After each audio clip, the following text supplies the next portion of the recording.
అందరికీ నమస్కారం. నేను మీ ప్రసాద్. మీరు చూస్తున్నారు ప్రసాద్ ది వ్లాగర్. సో రివ్యూలోకి వెళ్ళే ముందు కొత్తగా మన ఛానల్ చూస్తే కనుక సబ్స్క్రైబ్ చేసుకోండి, అలాగే లైక్ చేసి సపోర్ట్ చేయండి. ఇక పదండి రివ్యూలోకి వెళ్ళిపోదాం. ఈ సీన్కి మాత్రం థియేటర్ దద్దరిల్లిపోద్ది భయ్యా.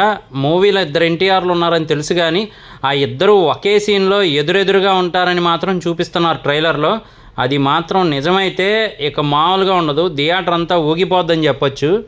మనకి జనరల్గా ఎన్టీఆర్ గారి యాక్టింగ్ ఎలా ఉంటుంది అని చెప్పి తెలుసు, కానీ ఇద్దరు ఎదురెదురుగా ఉండి నటిస్తే మాత్రం అందులోనూ పవర్ఫుల్ తండ్రిగాను, తండ్రి ఏంటో తెలుసుకున్న కొడుకుగాను ఉండబోతుందని ట్రైలర్ చూస్తే అర్థమవుతుంది. అలాగే ట్రైలర్లో ఇంకొన్ని డీటెయిల్స్ గమనిస్తే కనుక స్టార్టింగ్లోనే మన ఎన్టీఆర్ గారు చెప్తుంది ఏంటి అంటే మాత్రం సముద్రం మళ్ళీ ఎరుపెక్కింది కానీ నా వల్ల అని. సో ఆ కళ అనేది ఏంటి అంటే మాత్రం ఎన్టీఆర్ గారు విలన్స్ చంపిన బ్లడ్ ఏదైతే ఉందో ఆ బ్లడ్తో ఎరుపెక్కింది. ఇంతకుముందు ఆల్రెడీ జరిగిందనమాట విషయం అయితే మాత్రం. సో ఆ విషయమే మనకి హైలైట్గా ఉండబోయే స్టోరీ అనమాట. అలాగే ఇక్కడ ఇంకొక హైలైట్ సీన్ గమనిస్తే కనుక ఆ దోచుకున్న వాళ్ళు అట్లీస్ట్ ప్రాణాలతో కూడా బయటికి రాలేకపోతున్నారు. అంటే దోచుకున్న దాన్ని తీసుకొని వచ్చే ఛాన్స్ కూడా లేదు. ఈలోపే సముద్రంలోనే వాళ్ళని మొత్తంగా చంపేసి ఒక పడవలో వేసి అయితే పంపిస్తున్నట్టు అయితే ఉన్నారు మన ఎన్టీఆర్ గారు. గమనిస్తే కనుక మన సైఫ్ అలీ ఖాన్ గారు అయితే మాత్రం కొన్ని చోట్ల దేవరా గెటప్లో ఉన్నట్టయితే తెలుస్తూ ఉందన్నమాట. అంటే ఆయన కాస్ట్యూమ్స్ కానీ హెయిర్ స్టైల్ కానీ చూడటానికి దేవరా లుక్లో ఈయన ఉన్నట్టయితే అర్థమవుతూ ఉంది. కానీ ఒక ఫైట్ ట్రైలర్లో గమనిస్తే మాత్రం ఎక్కడైనా మనకి కోపంతో కొడతారు లేదా బాధతో కొడతారు, కానీ మన జూనియర్ ఎన్టీఆర్ గారు మాత్రం భయంతోనే కొట్టేస్తున్నారనమాట. మట్టి కరిపించారంటారు కదా, ఆ సీన్ కూడా క్లియర్గా చూపించారు. సో భయంతోనే ఇలా కొడుతున్నారంటే వాళ్ళ నాన్నగారి గురించి తెలిసి ఇదంతా చేసింది సైఫ్ అలీ ఖానే అని తెలిస్తే మాత్రం ఏ రేంజ్లో యాక్షన్ ఉండబోతుందని మన ఊహకే వదిలేశారనమాట. అలాగే సైఫ్ అలీ ఖాన్ గారు చిన్నపిల్లలందరినీ కూడా పెంచుతున్న టైప్లో అయితే చూపించారు. అంటే అందులోనే దేవరా వాళ్ళ కొడుకు కూడా ఉండే ఛాన్స్ అయితే ఉంటుందన్నమాట. సో మరి అతన్ని కూడా భయంగా పెంచేది మన సైఫ్ అలీ ఖాన్ గారా ఏంటా అనేది మాత్రం మెయిన్ హైలైట్గా అయితే పెట్టారు. అలాగే ఒక సీన్లో వచ్చి సైఫ్ అలీ ఖాన్ గారు మాట్లాడుతున్నట్టయితే తెలుస్తుంది జూనియర్ ఎన్టీఆర్ గారితో.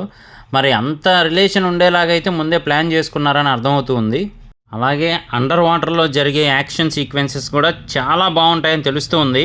మన జూనియర్ ఎన్టీఆర్ గారు డేరింగ్గా అందులో చేసే స్టంట్స్ కానీ అవన్నీ, అంటే కొడుకుగా నటించిన జూనియర్ ఎన్టీఆర్ గారే అందులో కూడా స్టంట్స్ చేస్తున్నట్టు చూపిస్తూ ఉన్నారు ట్రైలర్లో. అలాగే మనకి ఇంతకుముందు రిలీజ్ చేసిన ట్రైలర్లో అర్థమయ్యేలా చెప్పారు ఏంటి అంటే మాత్రం సైఫ్ అలీ ఖాన్ గారు ఓన్లీ దేవరాన్ని చంపాలంటే ఓన్లీ మనం అనుకుంటేనే కాదు, దానికి తగ్గట్టు కూడా ఉండాలనే టైప్లో ప్లాన్ చేశారు. సో దీన్ని బట్టి చూస్తే ఉంటే మాత్రం ఈయనే దేవరా గెటప్ వేసారా ఏంటి అసలు మొత్తం అంతా కూడా మనకి చాలా క్యూరియాసిటీ పెంచేలా అయితే ప్లాన్ చేశారు ఈ ట్రైలర్లో మాత్రం.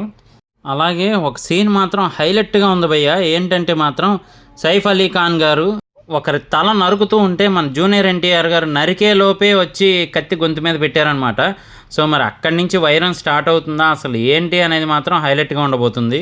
అలాగే ఈ ట్రైలర్లో గమనిస్తే కనుక బ్యాక్గ్రౌండ్ స్కోర్ అదరగొట్టారని తెలుస్తుంది మన అనిరుద్ధ్ గారు. సో చాలా బాగుండబోతుంది. మూవీలో అయితే మాత్రం ఆ ఫీల్ని సృష్టిస్తారా ఆయన మ్యూజిక్తో అని అర్థమవుతుంది. చూద్దాము. ఇంకా మూవీ రిలీజ్ అయితే మాత్రం మామూలుగా ఉండదు. ఎస్పెషల్లీ ఆ ఇద్దరు తండ్రి కొడుకులు కలిసే సీన్ అయితే అదిరిపోద్దని తెలుస్తూ ఉంది. మరి ఏం చేస్తారు ఏంటి అనేది మాత్రం చూడాల్సిందే. ఈ ట్రైలర్ గమనిస్తే మాత్రం రిలీజ్ ట్రైలర్ చాలా ఎక్స్పెక్టేషన్స్ అయితే పెంచేశారని చెప్పొచ్చు మూవీ మీద.